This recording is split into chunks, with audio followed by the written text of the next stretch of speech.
국회의원입니다. 한 박수 부탁드리겠습니다. 네, 대학원에서 만나는 나지훈 기자입니다. 정말 대단하십니다. 영하 10도의 추위도 대한민국을 향한 여러분의 애국적인 열정을 이겨낼 수가 없습니다. 이맘때가 되면은 한 해를 마무리하고 새해 또 계획을 세우는 그런 시절이 아닙니까? 참 내년을 여러분들 한번 생각해 보십시오. 뭐 희망이 보입니다. 암울하죠. 문재인 이 주사파 정부가 뭐 바뀌겠습니까? 중국하고 북한하고 한통속이 돼서 미국 계속 애먹이고 또 무슨 소득 주도 성장이라고 민노총 말만 듣고 대기업 핍박하고 대한민국 뭐 매일매일 망가져 가게 될 거라. 그러나 여러분 희망을 찾아야죠. 그래서 제가 정말 오늘 연설을 제가 부탁을 받고 밤새도록 며칠을 고민을 했어요. 내년에 그래도 희망적인 뉴스 우리가 또 소망을 담아서 몇 가지 찾았습니다. 하나 한번 들어보시죠. 자, 첫 번째, 내년에 문재인을 탄핵하거나 끌어내릴 수가 있지 않을까 하는 생각을 합니다. 자, 보세요. 어제 김경수 경남지사가 뭐 댓글 공작으로 5년 구형을 받았죠. 아마 무죄가 날 것 같습니다. 근데 여러분 다 아시죠? 그 댓글 공작 누구 때문에 했습니까? 몸통이 누굽니까? 문재인 아닙니까? 이거 선거에 여론 조작을 한 선거법, 중대한 선거법 위반 탄핵 사유이죠. 자, 두 번째, 좀 청와대 파견 나갔던 감찰관이 막 총폭로하고 있지 않습니까? 민간인 사찰, 탄핵감입니다. 또 우리 도태우 변호사가 이미 9.19 군사 합의서를 가지고 여적죄로 고발했지 않습니까? 탄핵 사유가 넘치고 넘칩니다. 그런데 문제는 탄핵은 국회의원들이 해야 되고 알다시피 지금 제1당이라는 자유한국당이 정신을 제대로 못 차리고 있습니다. 또 숫자가 과반수가 돼야 되는데 113석 또 바른미래당 좀 합쳐도 도저히 안 됩니다. 좀 안타깝습니다만은 자, 바른 자유한국당 정신 차리도록 우리가 또 해초리를 들면 됩니다. 그러면 끌어내려야죠. 자, 지금 전국 580만 자영업자들이 지금 거의 파탄 상태에 있습니다. 자, 내년도 최저임금이 8,530원으로 10.9%를 올렸는데 갑자기 지금 주휴급여라는 말 들어보셨어요? 주중에 15시간만 일하면은 하루치를 놀아도 유급휴가를 줘야 된다는 겁니다. 아르바이트생이 하루에 4시간씩 5일하면 20시간 일했잖아요. 그리고 하루 놀게 해야 돼. 그러니까 지금 토일 이틀 놀고 있는데 이 규정대로 하면 나흘만 하고도 5시간 월급 받아가도록 되어 있습니다. 이거 제도만 있었지 한 번도 시행된 적이 없는데 이거를 좀 시행하겠다고 합니다. 하면은 최저임금이 사실상 1,300원으로 올라가게 됩니다. 최저임금 만원 주고 살아남을 영세 자영업자 없습니다. 그분들 우리 같이 합류해서 대학원 특기 집회로 오시게 해야 되죠. 20대 젊은 청년들 대학 졸업하고 실업자 지금 65만 명 30대 주부들 애를 키워도 유학원에 보내고 유치원에 맘 놓고 못 보냅니다. 그 30대 젊은 주부들 우리가 끌어들여야죠. 그분들이 유모차에 애 데리고 유치원 다니에 손잡고 대학문 시청 각 광장에 오는 날 문재인이 끌어내릴 수 있다는 그런 희망찬 생각해 봅니다. 동감하십니까? 두 번째, 박근혜 대통령 석방입니다. 내년에 연초부터 박근혜 대통령 석방이 무수하게 많은 얘기가 나올 겁니다. 자, 우선 몇 가지만 짚고 가겠습니다. 지금 4월 16일 대법원 심리 마지막 날인데 그날까지 재판이 안 끝나면은 대통령 그날 밤에 나온다 이렇게 알고 계시죠? 예, 못 나옵니다. 얼마 전에 좌파 뉴스인 오마이뉴스 인터넷 뉴스가 그 대법원과 법원에 질의를 했더니 이 보도가 됐습니다. 우리가 그거 못 봐서 그렇죠.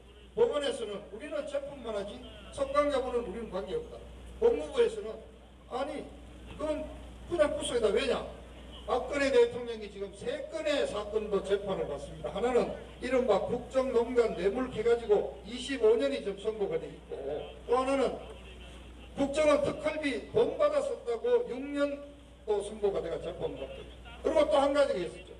16년 20대 국회의원 공천에 개입했다고 했는데 2년 선고를 받았는데 항소를 하지 않고 재판 거부를 한 바람에 이게 지금 실형이 확정이 됐습니다. 이걸 가지고 4월 16일 이후 실제 기결수 상태로 대통령은 계속 구속한다는 게 얘들 주장입니다.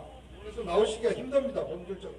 두 번째, 또 지금 저쪽에 일부에서 좀 사면을 서명을 받고 계신데 저는 좀 의견이 다릅니다. 사면이라는 것은 재판이 모두 끝나고 형이 확정된 뒤에 집행이 되는 건데 지금 재판이 진행되기 때문에 사면 대상이 아닐 뿐더러 사면은 기본적으로 죄를 인정을 하고 통치권자인 국가원수에게 은혜를 부탁하는 게 사면인데 지금 옥중에서 투쟁하고 계시는 박근혜 대통령이 사면 말하고 계십니까? 저는 생각이 이번에 좀 재판 거부하고 투쟁을 벌이고 있지 않습니까? 우리가 말하는 것은 이 문재인 정권이 무릎을 꿇고 항복을 해서 박근혜 대통령을 석방시키는 거지 사면을 우리가 그렇게 찾아서는 안 된다 하는 생각을 좀 가지고 있습니다. 고생은 많이들 하십니다. 그런데 왜 그러면 저는 가능하다고 보느냐? 내년 4월 아까 법적인 얘기를 했죠. 이제 그때쯤부터 국내외적으로 박근혜 대통령 사면 얘기가 나오게 되어 있습니다. 그러면 왜 미국은 지금까지는 가만히 있었느냐? 그래도 대한민국의 동맹이고 선진국에 속해 있는데 우리가 저 후진국은 아니잖아요. 이렇게 저렇게 간섭을 하지 않았습니다만은 이제 그런 법률적인 사안이 마무리될 때쯤 정치적인 이슈로서 나옵니다. 여러분 잘 아시는 고든창이라는 보수 평론가가 이미 얘기를 했죠. 트럼프 대통령이 여러 가지 방법으로 박근혜 대통령의 석방을 위해 노력하고 있는 것으로 알고 있다. 미국의 로스앤젤레스 타임스를 비롯한 여러 신문들이 이미 여러 가지로 보도를 국제인권단체 인권기구에서도 많은 준비가 있고 서류들이 오가고 있습니다. 그래서 저는 4월경쯤 되면은 이제 국제적인 이슈로서 박근혜 대통령 석방이 논의. 그리고 자 우선 구정 때쯤 되면요. 구정날 설설 우리가 시골 가면은 다들 나옵니다.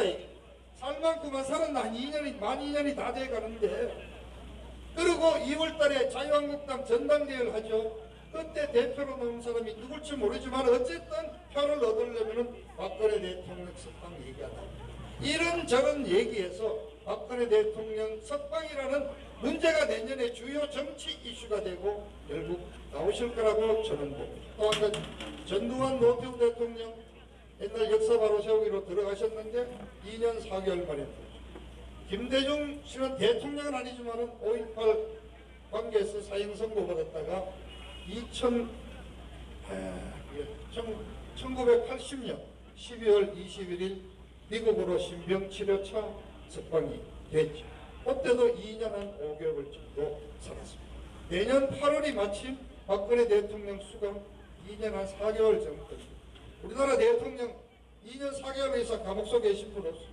뭐 여러 가지 봐서 저도 내년 상반기 박근혜 대통령 석방 문제 우리와 함께 한번 얼굴을 마주할 수 있는 그런 반가운 일이 일어나지 않을까 저 기대합니다. 그리고 세 번째, 트럼프 대통령에 의한 북한 해방 3대 세습 김정은 왕조 평정 북한 접수가 기대될 수 있지 않습니까?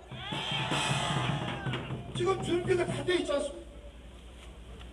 일본의 자산, 미국의 전략 자산들이 다 있습니다. 그리고 어제 뉴욕타임스가 보도했죠. 2020년까지 북한 애들 핵무기 100개만 지금도 개발하고 제조하고 있는 거예요. 그래서 결론이 뭡니까? 트럼프 대통령이 그동안에 저 김정은이한테 놀아놨다. 실제 하면은 시진핑이라는 큰형 모시고 문재인이 김정은이가 짝짝꿍 해가지고 트럼프 대통령 갖고 놀은 거죠. 트럼프 대통령 자존심 강합니다. 그리고 며칠 전에 오토 원비어라고 여러분 아십니까? 북한에 관광 갔다가 간첩죄로 몰려가지고 구속돼 있다가 석방됐는데 한 달 만에 죽은 원비어 부부가 북한을 상대로 소송을 냈는데 워싱턴 지방법원에서 무려 조선인민주주의 북한 정부와 김정은에 대해서 손해배상과 치료비조로 우리도 5,600억 원을 내도록 했습니다. 법원 판결이 뭡니까? 미국 시민을 고문해서 죽였다는 겁니다. 미국 인권 존중하는 나라입니다. 미국 하원에서는 북한 정권 교체를 위한 북한 정권 교체 지원 법안이 통과됐고 예산이 1억 5천만 달러 붙어 있습니다. 북한에 대한 미국 트럼프 대통령의 행정 해방 작업은 준비가 다 돼 있다 소리. 그 시간이 언제인지는 그건 알 수가 없죠. 군사작전. 그러나 자 트럼프 대통령은 지금 제일 관심사가 재선입니다. 한 번 더 국회의원 대통령 돼야 돼요. 근데 대통령 선거는 20년 11월이지만은 미국은 선거 기간이 굉장히 오래 걸려요. 내년 9월, 19년 9월이면 이미 이제 대통령 후보 출마 선언이 시작됩니다. 그렇게 따져보면은 내년 상반기 중에 트럼프 대통령도 재선하려면 뭔가 확실한 거 하나 보여야 돼요. 제일 쉬운 게 중국 무릎 꿇리고 북한 해방을 하고 그런 점에서 저는 이 자리에서 여러 차례 얘기했던 백모 박성현 선생과 상당 부분 공감을 하고 있습니다만은 중국을 길들이기 위해서라도 북한 해방은 반드시 거쳐야 할 필수였고 여러분 이미 시나리오가 많이 나옵니다. 제일 화끈한 거는 지금 SNS 돌고 있죠. 크롬돔 작전. 그냥 북한을 그냥 700여 개 목표물을 한꺼번에 때려가지고 15분 만에 초토화시켜서 김정은이가 반격할 틈도 안 주는 거. 그러면 민간인 피해 거의 없다는 작전도 준비되고 또 한 가지는 가장 온건한 거.